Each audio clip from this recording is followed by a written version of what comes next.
Bien le bonjour à cette conférence de presse qui, pour une fois, n'a rien à voir avec le coronavirus aujourd'hui. Il s'agit de faire le point concernant les avant-projets du gouvernement belge consistant éventuellement à faire une dissimulation des déchets par enfouissement sous terre sur leur territoire à la frontière, sans que l'on sache à l'avance quelles seront les conséquences et l'impact sur notre environnement, sur l'eau. Et c'est pourquoi il faut s'activer, informer les citoyens et vous présenter ceci pour que vous sachiez que le gouvernement belge est en train, à niveau fédéral, de mettre en place un avant-projet d'arrêté royal et de définir la manière de procéder pour l'enfouissement des déchets sous terre, des déchets nucléaires sous terre.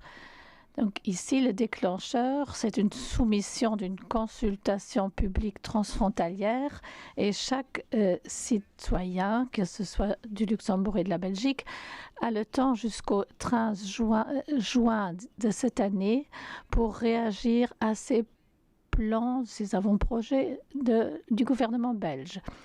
Donc cette conférence de presse est une séance d'information pour les citoyens luxembourgeois pour qu'on sache ce que prévoit le gouvernement belge. Et je ne vous cache pas moi-même que ce délai du lancement de cette campagne est très problématique pour moi. Nous sommes en plein milieu d'une crise et je trouve que c'est très dangereux de lancer ce genre de projet dans ces temps-ci et nous allons envoyer un message dans ce sens au niveau fédéral en Belgique et à ceux qui sont en train de mettre sur pied ces plans. Ce matin, je me suis encore entretenue avec Céline Tellier, notre collègue de Wallonie, qui également estime que c'est critique sur le plan régional. Je souhaite traiter 3 volets. D'abord, le détail de quoi s'agit-il et que savons-nous déjà. Deuxièmement, je vais aborder un certain nombre de problèmes légaux qui concerne avant tout l'impact, donc les incidences sur l'environnement et l'évaluation sur le plan environnemental. Et troisièmement, je veux vous dire où vous pouvez renvoyer votre avis si vous souhaitez donner votre avis aux autorités belges. De quoi s'agit-il tout d'abord? Il s'agit d'élaborer un plan pour la dissimulation des déchets nucléaires à long terme. D'abord, est-ce qu'on va l'enfouir par terre ou est-ce qu'il y a d'autres possibilités? On n'envisage pas d'autres possibilités. Ici, ils souhaitent détecter les couches géologiques où ils peuvent entreposer ces déchets nucléaires. Donc, c'est l'élément principal de ce plan. Nous savons également qu'en 2010, il y avait déjà eu un plan il y a quelques années qui avait été dénoncé donc en 2018, qui n'a pas été accepté. Donc nous savons donc qu'à l'heure actuelle, il nous est possible d'influencer ce dossier. Deuxièmement, pour chaque grand projet d'infrastructure, il est nécessaire de procéder à une évaluation stratégique sur les incidences environnementales. Et ce rapport doit être présenté ou rendu public au public pour que tout un chacun puisse émettre un avis. Et ceci n'existe pas dans ce cas de figure. Ici, dans ce cas, on déclare des éléments. C'est totalement non transparent. Nous n'avons pas plus d'informations. Nous savons uniquement qu'il s'agit du stockage géologique de déchets radioactifs.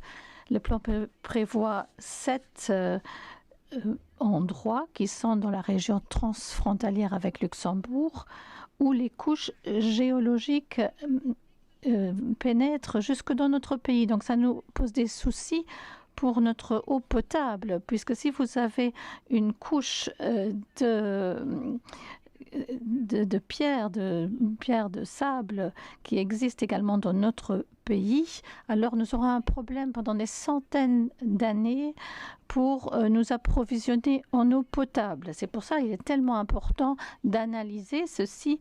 Et je vais également vous énumérer les 7 régions que la Belgique énumère.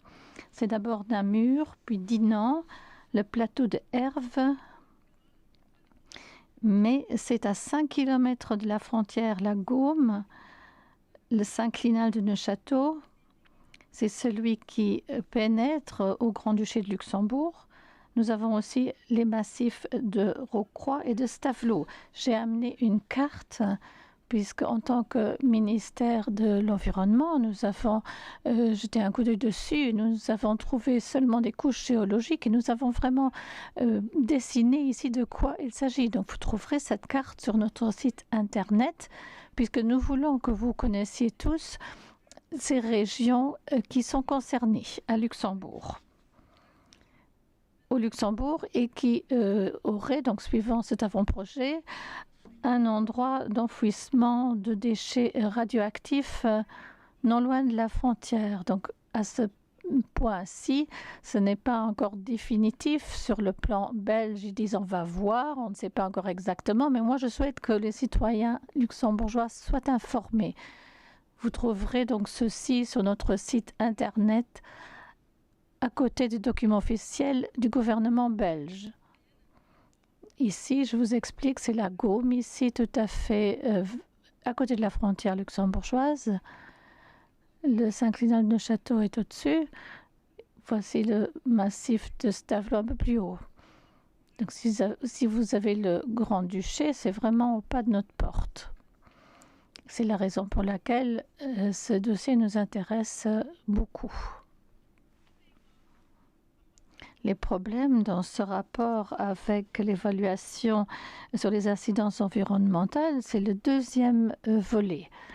C'est le monde à l'envers ici. Ils disent on va voir, mais il n'y a pas encore des impacts définis.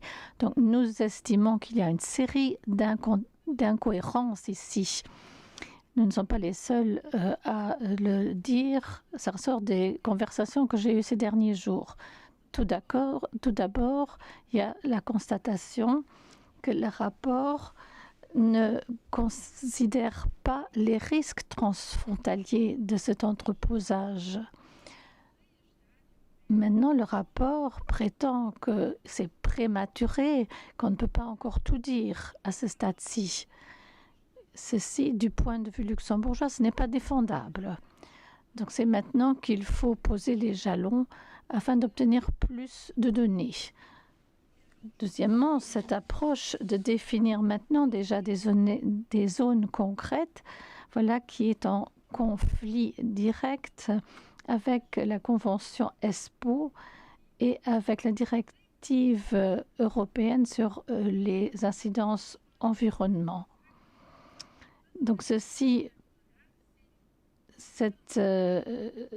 évaluation souhaite, donc selon cette évaluation, il faudrait énoncer, mesurer les impacts environnementaux sans tenir compte des frontières.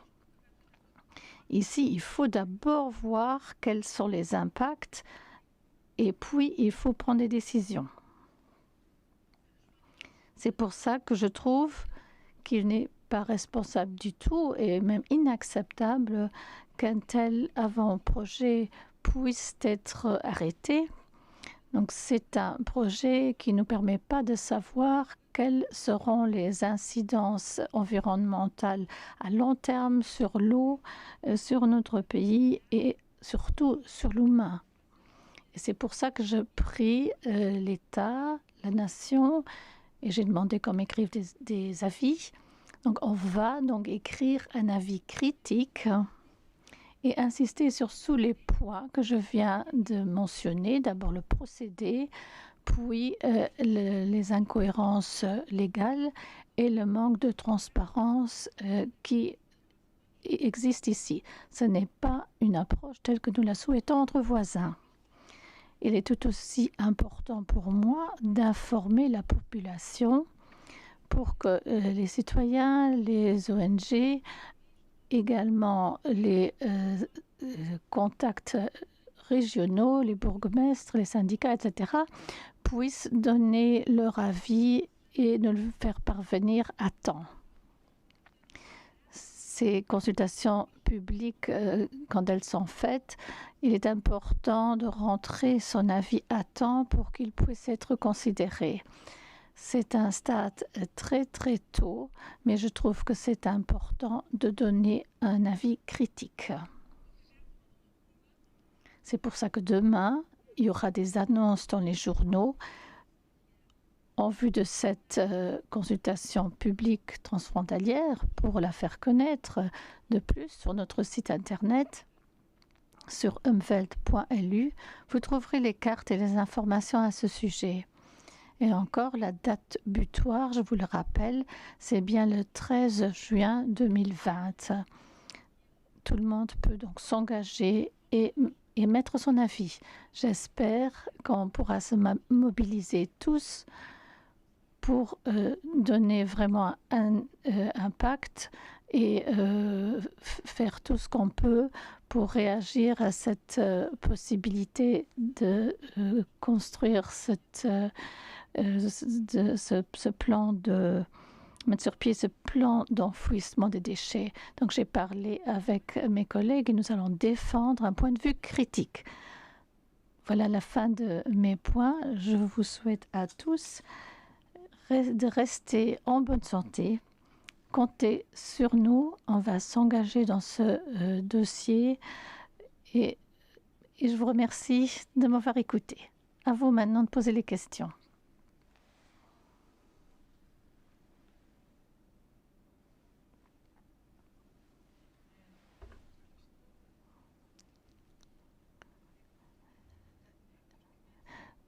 Donc, le Luxembourg Times, donc vous voyez qu'il y a aussi une des régions qui est à côté de l'Allemagne. Est-ce que vous êtes en contact avec l'Allemagne également? Nous allons approfondir les contacts avec l'Allemagne. Les Allemands sont également en train de voir ce dossier et nous allons les concerter. Il ne s'agit pas seulement de travailler avec les instances locales, mais aussi avec l'étranger. Donc les Allemands font une analyse et on va se concerter pendant les semaines qui viennent.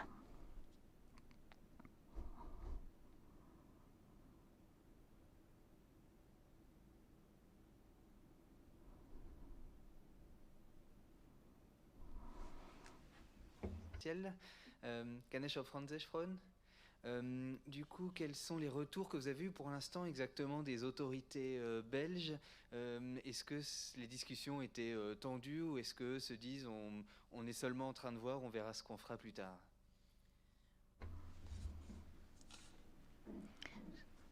Je vais répondre en luxembourgeois.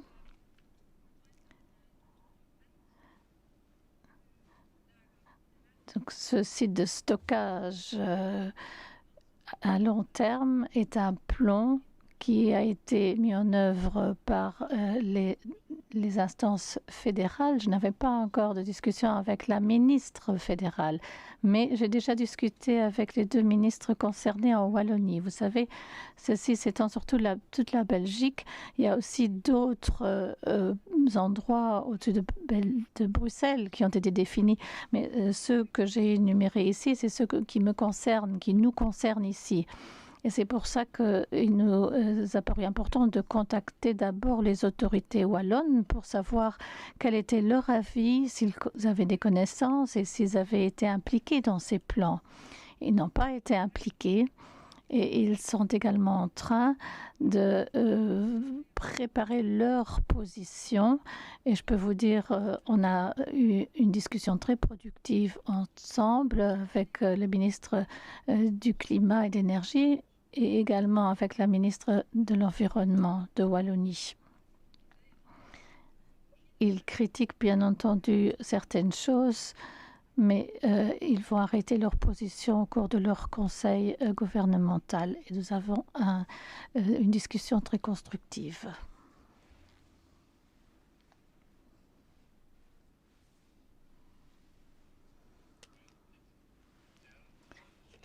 RTL. Comment est-ce qu'on peut s'imaginer ceci dans la pratique? Est-ce qu'on parle déjà de quantité, de profondeur? À quelle profondeur ce serait un fouillis? Est-ce que vous savez si ce sera en dessous du village ou je ne sais pas? Est-ce que vous avez des détails et quelles sont les procédures normales pour quelqu'un qui ne s'y connaît pas? C'est précisément la question qui se pose. Qu'est-ce qui a été fait? Les autorités belges, l'ONDRAF, ils ont fait une analyse des couches géologiques, là où il serait possible d'entreposer des déchets nucléaires. Par la suite, ils ont donc défini des endroits où ils vont continuer leur analyse. Mais à ce stade, nous ne savons pas, contrairement à ce qui s'est fait en France, nous n'avons pas de données précises. C'est exactement le problème ici, puisqu'ils veulent maintenant déjà définir des zones, des régions, sans que l'on sache à l'avance quel est l'impact et quels sont les critères impliqués. Donc il nous faut en fait beaucoup plus d'informations. C'est bien ça qu'on critique, que dans ce dossier, il y a de profondes incohérences, parce qu'on regarde uniquement où on pourrait faire ce stockage de manière géologique, sans regarder les autres impacts. Ils disent on regarde d'abord de déterminer les endroits et puis on va faire le reste. Et nous, on part du principe que c'est la mauvaise approche, qu'il faut évaluer les impacts environnementaux maintenant. Parce que vous savez, ces couches pénètrent dans le territoire du Grand-Duché jusqu'à la pierre de sable d'où provient les endroits où provient notre eau potable. Donc ils procèdent à l'envers en fait. Ils disent d'abord on regarde où on peut le faire, puis on informe les personnes. Il faut faire le contraire. Quand on fait quelque chose ici à Luxembourg, d'abord ce qui est important de connaître les impacts et puis s'en suivre les autres étapes. Donc il y a un problème procédural et juridique ici. Donc on pense que la convention ESPO n'est pas respectée, ni les études sur les environnements. On s'est battu pendant des années. On veut avoir les informations transfrontalières avant de pouvoir aller de l'avant. Vous venez de dire qu'il y a cette directive et cette convention contre laquelle on agit. Comment peut-on intervenir à Bruxelles notamment? À l'heure actuelle, il s'agit d'un avant-projet d'un plan qui sera défini par arrêté royal. Donc c'est le tout début d'une procédure. Ce qui m'importe, c'est que les points critiques soient traités maintenant, que le Luxembourg se fasse connaître, que nous estimons qu'on ne trouve pas ceci cohérent, qu'on s'attend à autre chose au niveau international, puis on va voir quelle sera la réaction de la Belgique. Il demande notre avis, on va émettre un avis critique. Et ensuite, nous espérons donc remettre en question la procédure ainsi que les endroits. Parce qu'il y aura des impacts où on n'est pas au courant de tous les impacts qu'il y aura sur les ressources au Grand-Duché. Et nous ne savons pas non plus quels seront les dangers sur la population, sur l'humain. Et ici, ce n'est pas le cas.